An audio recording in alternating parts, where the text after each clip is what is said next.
in the background. I was just waiting for Kelly to just snatch that girl like out of my face, out of my face.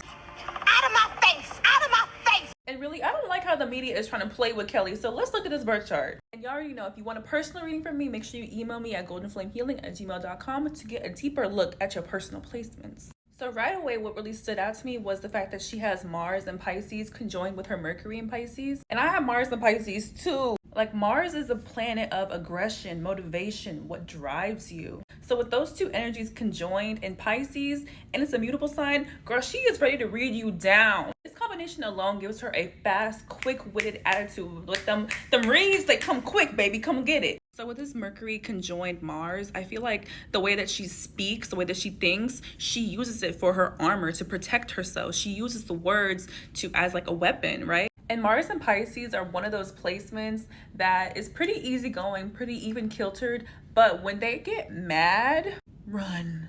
And with her Mercury in Pisces, the sign of illusionary beauty, think of Neptunian, think of like the harmonica, the harp, all these beautiful things. That really explains why she is such an incredible singer. But really what stuck out to me was her MC in Virgo. And the MC in your chart is the highest point in the chart, right? That's your reputation, that's your public image. And you know who was the Virgo? Beyonce. So how the public views Kelly is kind of what they want to see emulated more of like a Beyonce type. But her motivation and the way that she articulates herself is directly opposing how the public views her. But with her North Node in Leo, she has a karmic destiny to just break outside of the collective, out of groups, and to really embrace her full expression and embrace her full authenticity. And it's so crazy because astrology is so literal sometimes. Like, we know her out of being a part of a group. But it's her destiny to stand alone and stand outside and really embrace herself and embrace her power. And she's an Aquarius sun with an Aquarius Venus. Like, she is going to rebel. She is open to the unconventional. She's open to, different forms of thinking, different forms of relationships. In this lifetime, Kelly has to just be the star of the show and take up space and, be a little bit selfish with that Leo in the North Node. And what's so interesting is that she has both Jupiter and Saturn in Libra at the same exact degree. So the best way that she can unlock that abundance is through partnership, through other people. And with it being retrograde, there is kind of like a balancing effect with that, right? But it feels a little rigid, right? With that Saturn on top of the Jupiter. So it's like you have aspirations and wants to have these really in-depth partnerships and get your abundance through them, but there's also a little bit of restriction.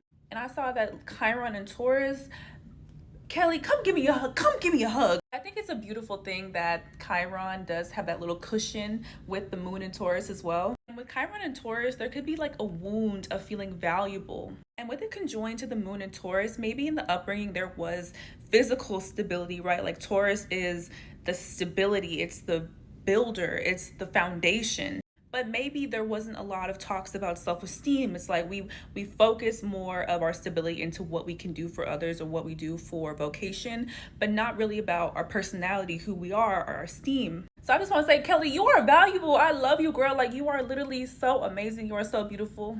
And I think it's particularly a little bit difficult for her with the MC in Virgo and not having any Virgo placements in her chart, because it's like, it's kind of all by herself, right? The ideals, expectations, the perceptions are placed upon her. And, when you're not exceeding that or meeting the expectation, you can kind of feel a little bit isolated. But it's nothing that we can really do. It's like, she's literally living out her purpose. Like, she is just showing up, being cute, having a blonde bob, and just being sickening. And the girl's just gonna have to eat it.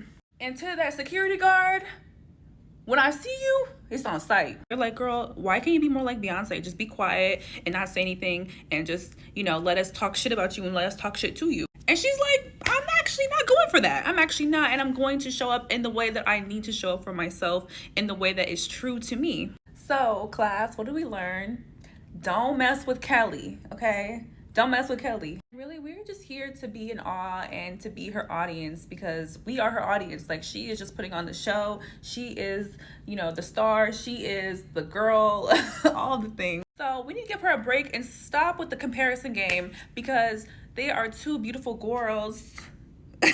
They're two gorgeous women who are in their own lane, and that's fine. That is fine. Let it go, babe. Let it go. Like, Virgo placements, I see you and I love you. But let me know if you guys have any similar placements to Kelly Rowland, and y'all know, check out for more.